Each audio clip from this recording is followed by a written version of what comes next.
బాధాకరం. ఒక యుగ పురుషుడు, ఒక పర్పస్ కోసం పుట్టిన వ్యక్తి ఈరోజు చనిపోవడం జీర్ణించుకోలేకపోతున్నాం. రామోజీరావు గారు నాకు 40 సంవత్సరాలుగా తెలిసాయని. ఆయన అనునిత్యం సాధన చేసింది సమాజ హితం కోసం పనిచేశారు. ఈ తెలుగు జాతి కోసం పనిచేశారు. ఒక మామూలు గ్రామంలో పుట్టి, సాధారణ కుటుంబంలో పుట్టి, ఒక అసాధారణమైన వ్యక్తిగా తయారు కావడమే కాకుండా ఆయన ఈరోజు చూస్తే ఒక వ్యక్తి కాదు, ఆయన ఒక వ్యవస్థ కింద తయారయ్యారు. ఆ రోజు ప్రారంభించింది మనం ఒకసారి చూస్తే మార్గదర్శితో ప్రారంభించి, మార్గదర్శి అయిన తర్వాత ఈనాడు ప్రారంభించి, అదే మాదిరిగా ప్రజా చైతన్యాన్ని మనం చూస్తే ఈరోజు రాష్ట్రంలో ఏ ఇంట్లో కూడా నిద్ర లేస్తానే ఈనాడు చదివితే తప్ప బయట వచ్చే పరిస్థితి ఉండదు. అంటే ఆ విధంగా ప్రజల్ని చైతన్యవంతులు చేయడానికి కానీ, విజ్ఞానవంతులు చేయడానికి కానీ అనునిత్యం సాధన చేశాడు. ఆయన ఏ పని చేసినా కూడా నేను మొదటి నుంచి కూడా చూశాను, రాజీ లేదు. 40 ఏళ్ళుగా నేను ఆయనతో కలిసి ఉన్నప్పటికి కూడా, ఆయన పరిచయం ఉన్నప్పుడు కూడా ఏ రోజు కూడా ఆయన ఒకటే చెప్పేవాడు, మీరు ఏమి చెప్పినా నేను మాత్రం ధర్మం ప్రకారమే పనిచేస్తాను, విధి నిర్వహిస్తాను తప్ప నేను ఎల్లప్పుడూ ప్రజాపక్షానే ఉంటానని చెప్పి స్పష్టంగా చెప్పిన వ్యక్తి రామోజీరావు గారు. అంతేకాకుండా నిన్న చనిపోయే వరకు ఆయనకు ఒకటే కోరిక, నా కోరిక అంతా కూడా నేను అనునిత్యం పనిచేసి, పని చేస్తూ పనిలో చనిపోగలిగితే అది నాకు ఆనందంగా ఉంటుంది. అంతేకాదు, నేను చేసే ప్రతి నిమిషం నేను బ్రతుకున్నంత వరకు ప్రజల కోసం పనిచేయాలి, పని చేస్తూనే ఉండాలని చెప్పిన వ్యక్తి రామోజీరావు గారు.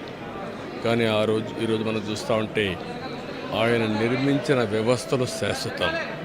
ఒక ఈనాడు శాశ్వతం, అదే మరి ఈటీవీ శాశ్వతం. ఇది కాకుండా చిత్ర పరిశ్రమ కూడా ఎనలేని సేవలు అందించాడు.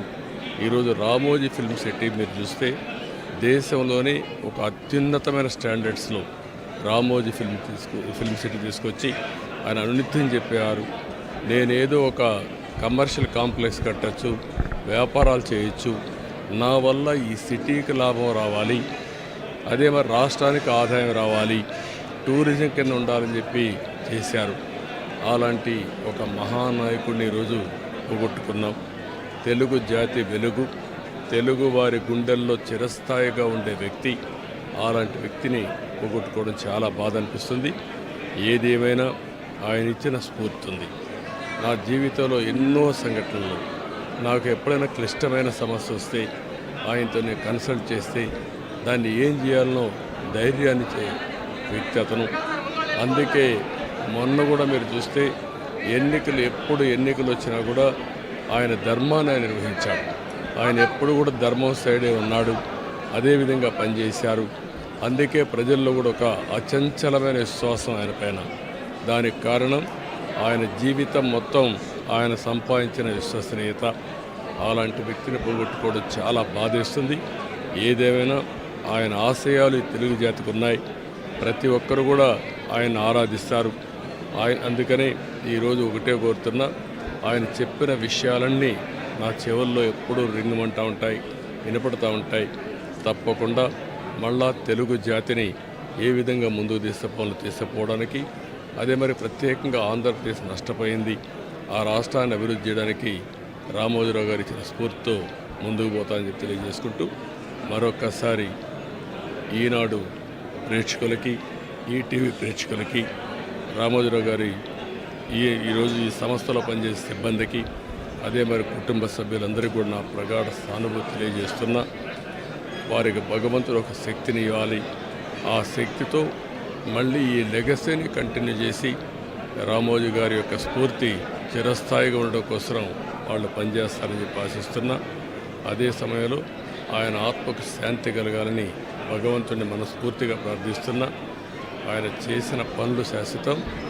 భవిష్యత్తులో కూడా తెలుగు జాతి గుర్తుపెట్టుకునే విధంగా చేశారు. అలాంటి ఆయనకు మనశ్శాంతి కలగాలని భగవంతుడిని మనస్ఫూర్తిగా ప్రార్థిస్తూ తెలుగువారి అందరి ఆశీస్సులు ఉన్నాయి. ఆ ఆశీస్సులు ఆయనకి ఎప్పుడూ ఉంటాయని చెప్పి కూడా కోరుకుంటూ అందరి దగ్గర సెలవు తీసుకుంటాం.